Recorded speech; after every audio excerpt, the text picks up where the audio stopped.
अस्सलाम वालेकुम। आज का हमारा टॉपिक है सेलुलर रिस्पायरेशन, जो कि हमने इसका इंट्रोडक्शन पढ़ा था। अब इसको फर्दर डिटेल से पढ़ते हैं। सेलुलर रिस्पायरेशन जो है वो सब डिवाइडेड है फोर क्लास में फर्दर ये डिवाइड है। वन है ग्लाइकोलाइसिस, दूसरा है पायरुविक एसिड ऑक्सीडेशन एंड तीसरा है क्रेब्स साइकिल, फोर्थ है रिस्पायरेटरी चेन या हम बोल सकते हैं इलेक्ट्रॉन ट्रांसपोर्ट चेन। अब जो यानी इसकी लोकेशंस होती है वो बहुत इंपॉर्टेंट है कि कहाँ पे ये स्टेप्स होते हैं। पहला जो है हमारे पास ग्लाइकोलाइसिस है, वो साइटोसोल में होता है और उसमें एब्सेंस ऑफ ऑक्सीजन होती है, यानी ऑक्सीजन की प्रेजेंस ना हो।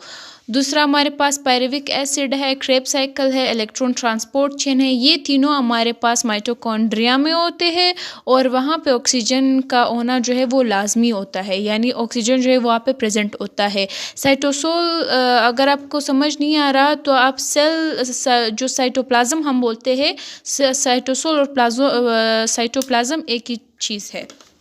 अब हमारे पास हम स्टार्ट ले रहे हैं ग्लाइकोलाइसिस। ग्लाइकोलाइसिस का मतलब है, तो ग्लाइकोलाइसिस जब हमारे पास पहले आता है, ये जो है दो वर्ड का कम्बिनेशन है, यानी ग्लाइको का मतलब होता है ग्लूकोज, लाइसिस का मतलब होता है ब्रेकडाउन, यानी breakdown of glucose molecule into pyruvic acid is called glycolysis. यानी ग्लाइकोलाइसिस में हमारे पास ब्रेकडाउन होती है ग्लूकोज की, सिंपल। अब इसमें ग्लाइकोलाइसिस में एब्सेंस ऑफ ऑक्सीजन होती है। पहले भी हमने पढ़ा था कि ऑक्सीजन इसमें प्रेजेंट नहीं होता और यह हमारे पास साइटोप्लाज्म में होता है या हमारे पास हम बोल सकते हैं साइटोसोल में होता है। अब जब ग्लाइकोलाइसिस होता है ये फर्दर हमारे पास उसमें 2 फेजेस आते हैं। एक हमारे पास प्रिपरेटरी फेज आता है, दूसरा ऑक्सीडेटिव फेज आता है। अब हमारे पास जब स्टार्ट हम लेते हैं, जब ग्लूकोज ले लेते हैं उसकी ब्रेकडाउन होती है और एनर्जी जो है उसमें एनर्जी जो है वो एक्सपेंड होती है, तो उसको हम प्रिपरेटरी फेज कहते हैं। जैसे कि अब सबसे पहला स्टेप हम ले रहे हैं, एक ग्लूकोज मॉलिक्यूल हमने लिया है, ठीक है। यहाँ पे हमने एटीपी इंटर किया। जब हमने एटीपी इंटर किया तो एटीपी का फॉस्फेट जो है वो ग्लूकोज के साथ लग गया और एडीपी जो है वो बाहर आ गया, यानी फॉस्फेट ग्रुप जो है वो यहाँ से चला गया, ग्लूकोज के साथ लग गया। अब ये हमारे पास ग्लूकोज 6 फॉस्फेट बन गया। या हम 6 कार्बन, तो हमें पता है कि ग्लूकोज का ये मॉलिक्यूल 6 कार्बन का है और इसके साथ फॉस्फेट लगा है, तो हम ये बोल सकते हैं ग्लूकोज 6 फॉस्फेट हमारे पास बन गया। अब सेकेंड स्टेप इसका है। सेकेंड स्टेप जब हमारे पास आता है उसमें ये होता है, जो ग्लूकोज 6 फॉस्फेट वहाँ पे हमारे पास बन गया, ये कन्वर्ट हो जाएगा फ्रैक्टोज 6 फॉस्फेट में with the help of enzyme. Enzyme की मदद से ये 6 यानी फ्रैक्टोज 6 फॉस्फेट में चेंज हो जाएगा। फ्रैक्टोज जो है उसका फार्मूला भी C6H12O6 है, बट डिफरेंस ये है कि ग्लूकोज और फ्रैक्टोज का जो स्ट्रक्चर है वो डिफरेंट है, ठीक है। तो मॉलिक्यूलर फार्मूला इन दोनों का सेम है, जिसको हम बोल सकते हैं कि ग्लूकोज और फ्रैक्टोज एक दूसरे के आइसोमर्स है, ठीक है। सिर्फ इसका स्ट्रक्चर जो है वो चेंज है, बट ये इसका जो फार्मूला है मॉलिक्यूलर फार्मूला वो सेम है। अब फ्रैक्टोज को क्यों, मतलब फ्रैक्टोज 6 फॉस्फेट क्यों बना? क्योंकि ग्लूकोज जो है वो फॉस्फेट को अपने साथ नहीं रख सकता, इसने अपनी स्ट्रक्चर को चेंज करके फ्रैक्टोज खुद को बना लिया और वहाँ पे फॉस्फेट जो है वो अटैच हो गया। सिंपल रीज़न ये था फ्रैक्टोज में चेंज होने का कि जो फॉस्फेट था वो ग्लूकोज अपने साथ ज़्यादा टाइम तक अटैच नहीं कर सकता था, तो फ्रैक्टोज बन गया। फ्रैक्टोज जो है फॉस्फेट वहाँ पे अटैच हो गया with the help of enzyme. अब ये है, ठीक है, हमारे पास ये ग्लूकोज है, ग्लूकोज के बाद फ्रैक्टोज आ गया, फ्रैक्टोज के साथ फॉस्फेट जुड़ गया। स्टेप 3 में क्या होता है, जो फ्रैक्टोज 6 फॉस्फेट होते हैं, अब यहाँ पे फिर से हमने एटीपी जो है वो डाल दी और हमारे पास एडीपी जो है वो रिलीज़ हो गया। फॉस्फेट जो है वो अंदर जाके यानी उसकी वो ग्रुप किसी ग्रुप के साथ लग गया, यानी फ्रैक्टोज 6 फॉस्फेट जब हमने लिया था, ये अब फ्रैक्टोस 1,6 बाइफॉस्फेट बन जाएगा। जो 2 फॉस्फेट थे, पहला वाला फॉस्फेट यहाँ पे लग गया था, अब जब हमने इंटर की ATP उसका फॉस्फेट यहाँ पे लग गया। अब हम बोल सकते हैं फ्रैक्टोस 1,6 बाइफॉस्फेट, यानी 1 और 6 पे लगे हैं 2 फॉस्फेट। अब स्टेप 4 में क्या आता है, जब 1,6 बाइफॉस्फेट को लेते हैं, उसमें एंजाइम डालते हैं, तो वो जब एंजाइम हमने डाल दिए तो वो 2 फ्रेगमेंट्स में हमारे पास स्प्लिट हो जाएगा फ्रैक्टोस। जब 2 फ्रेगमेंट में स्प्लिट हो जाएगा तो वो 2 फ्रेगमेंट जो है वो हमारे पास 3 कार्बन वाले होंगे, वो भी 3 कार्बन वाले होंगे। एक फास्फोग्लाइसर एल्डिहाइड हम बोल सकते हैं, या हम इसको ग्लाइसर एल्डिहाइड 3 फॉस्फेट बोल सकते हैं। दूसरा हमारे पास डाईहाइड्रो ऑक्सी एसीटोन फॉस्फेट है। अब ये दोनों भी एक दूसरे के आइसोमर है, ठीक है, जैसे कि ग्लूकोज और फ्रैक्टोस आइसोमर थे, ये दोनों भी एक दूसरे के आइसोमर है। बट ये जो है ये कीटोन से ताल्लुक़ रख रहा है, ये एल्डिहाइड से। अब यहाँ पे जो प्रिपरेटरी पेज था वो हमारे पास यहाँ पे कंप्लीट हो गया, ये कंप्लीट हो गया। अब दूसरा हमारे पास पेज स्टार्ट होता है, ये देखिए 3 कार्बन में स्प्लिट हो गया, 1 फॉस्फेट एक के साथ चला गया, दूसरा फॉस्फेट दूसरे के साथ चला गया। अब जब ऑक्सीडेटिव फेज है वो हमारे पास स्टार्ट हो जाएगा स्टेप 5 में। ऑक्सीडेशन का मतलब था कि the removal of hydrogen, the removal of electron, but the addition of oxygen is called oxidation, जो कि ऑक्सीडेटिव फेज पर हम पढ़ रहे हैं। अब ग्लाइकोलाइसिस क्या करता है, PGAL को आगे तोड़ने के लिए कंटिन्यू रखता है। डाईहाइड्रो ऑक्सी एसीटोन फॉस्फेट जो है वो आगे नहीं जाता। जब ये आगे जाएगा फर्दर ब्रेकडाउन के लिए ग्लाइकोलाइसिस में ये सेलेक्ट हो जाता है, तब ये मजबूर हो जाता है, ये भी ख़ुद को कन्वर्ट कर देता है PGAL में, क्योंकि दोनों आइसोमर्स है, दोनों का मॉलिक्यूलर फार्मूला सेम है बट स्ट्रक्चर डिफरेंट है। ये भी अपने स्ट्रक्चर को रीअरेंज करके PGAL बना लेगा, तो हमारे पास अब 2 PGAL मॉलिक्यूल हमारे पास होंगे।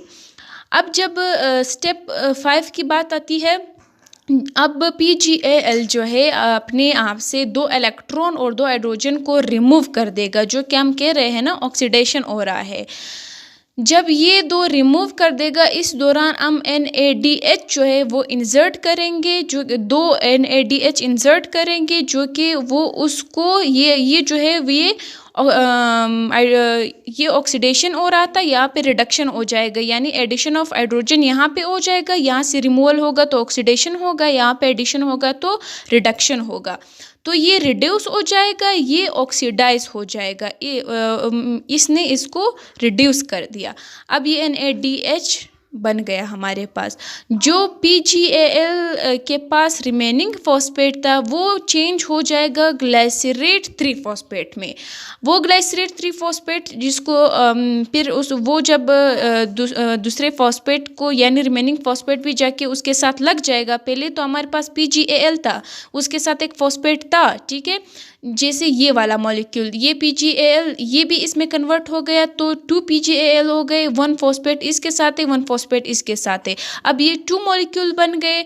अब ये जो रिमेनिंग फॉस्फेट था वो भी आके यहाँ पे लग गया। अब हम इसको बोल सकते हैं एक पे फॉस्फेट ग्रुप है, दूसरा 3 पे, तो 1,3 बाइफॉस्फेट ग्लाइसरेट हम बोल सकते हैं, ठीक है।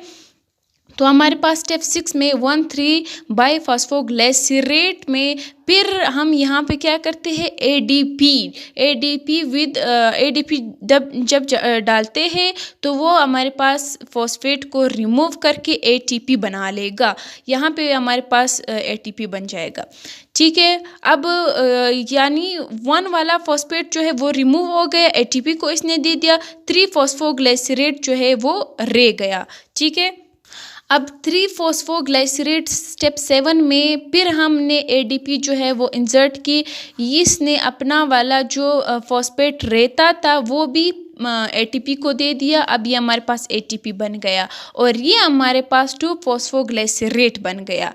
अब वाटर मॉलिक्यूल की रिमूवल भी होगी इसी दौरान। फिर क्या होगा, ये 2-फॉस्फोग्लिसरेट जो है वो चेंज हो जाएगा फॉस्फोफिनोल पायरुवेट में, जो कि हाई एनर्जी फॉस्फेट जब डोनेट करेगा, ये जब खुद से जो इसके पास फॉस्फेट ग्रुप होगा उस ज़्यादा एनर्जी वाला, इसके पास लास्ट वही जो 2-फॉस्फोग्लिसरेट हम पढ़ रहे हैं ना, वो सिर्फ खुद को रीअरेंज करके फॉस्फोफिनोल पायरुवेट बना लेगा। फिनोल पायरुवेट के पास जो हाई एनर्जी फॉस्फेट होगा वो भी ये डोनेट कर देगा। इस दौरान हम फिर 2 ADP ऐड करेंगे और वो जो 2 फॉस्फेट रिमूव करेगा ये 2 ATP के साथ लग जाएगा, ADP के साथ लग जाएगा और हमारे पास 2 ATP जो है वो मिल जाएंगी। और लास्ट में हमारे पास पायरुविक एसिड जो है वो हमारे पास बन जाएगा। पायरुविक एसिड हमारे पास एक नहीं 2 होंगे, क्योंकि एक PgAl का हमने ये प्रोसेस पढ़ा, दूसरी दफ़ा फिर ये प्रोसेस होगा, क्योंकि जो दूसरा मॉलिक्यूल था हमने कहा कि ये PgAl में कन्वर्ट हो जाएगा, क्योंकि ग्लाइकोलाइसिस फर्दर इसको कंटिन्यू नहीं रख पाएगा। तो पहला वाला PgAl जो है वो एक पायरुविक एसिड बना लेगा, वो ये प्रोसेस होगा। दूसरा वाला भी ये प्रोसेस करके यानी 2 पायरुविक एसिड हमारे पास मिल जाएंगे, जिसका फॉर्मूला है C3H4O3। अब टोटल काउंटर इसका पढ़ते हैं। ग्लाइकोलाइसिस में हमारे पास 4 ATP जो है वो डायरेक्टली बन गई है। कैसे? एक ATP ये है, 2 ATP ये है, ये हो गए 3 और 1 जो है वो हमारे पास स्टेप 6 में हमारे पास यहाँ पे बन गई। ये हमारे पास टोटल ATPs हो गए जो डायरेक्ट बने हैं, 4 बन गए। 4 ATPs जो है वो डायरेक्टली बन गए। अब जो पहले हमने कंज्यूम कराई थी 2 ATP, पहले हमने ATP डाली थी ना, वो फॉस्फेट चला गया तो ADP हमारे पास रिलीज हो गए थे। तो जब 2 ATP हमने कंज्यूम की, एक ATP यहाँ पे है, ठीक है, कंज्यूम वाली ATP स्टेप 3 में हमारे पास एक कंज्यूम हुई है, एक हमारे पास स्टेप 1 में कंज्यूम हुई है। टोटल हमारे पास बनी है 4 और कंज्यूम हमारे पास हुई है 2। अब जब 4 में से -2 जो कंज्यूम हुई है उसको निकाल लेते हैं तो हमारे पास 2 ATP बच जाती है, जिसको हम बोल सकते हैं कि नेट गेन हमारे पास ग्लाइकोलाइसिस में 2 ATP है, यानी हमारे पास ग्लाइकोलाइसिस में 2 ATP बन गई है और 2 NADH जो है वो बन गए हैं। 1 NADH जो है वो हमारे पास 3 ATP के इक्वल होते हैं। अगर हम 2 NADH की बात करते हैं तो वो 6 ATP के इक्वल है। बट इसको एक साइड पे रखते हैं, हमारे पास हम कहते हैं कि ग्लाइकोलाइसिस में हमारे पास जो ATP बन गई है वो हमारे पास है 2 ATP, हमारे पास नेट गेन वहाँ से हुआ है। तो ये था हमारे पास ग्लाइकोलाइसिस। नेक्स्ट वीडियो में इसके बाकी जो टॉपिक्स है उसको कंटिन्यू रखते हैं ATP काउंटर तक, कि हमारे पास टोटल कितनी ATPs लास्ट तक कितनी बनती है और कितनी कंज्यूम होती है। तो इस चैप्टर का मतलब ही ये है कि बायो एनर्जेटिक्स, लाइफ में हमारे पास एनर्जी कैसे बनती है, कैसे कंज्यूम होती है और टोटल क्या उसका अमाउंट होता है, तो ये सब पढ़ते हैं जब तक कि हमारा ये चैप्टर कंप्लीट ना हो जाए। तो तब तक के लिए देखते रहिए मेरा चैनल सदा काकड़। अगर आप लोगों को मेरी वीडियोस पसंद आई हो तो काइंडली लाइक कीजिए एंड सब्सक्राइब कीजिए मेरा चैनल, ताकि जितनी भी न्यू अपलोड वीडियोस हैं मेरी वो भी आप तक पहुंच जाए। Thank you so much and अल्लाह हाफिज़।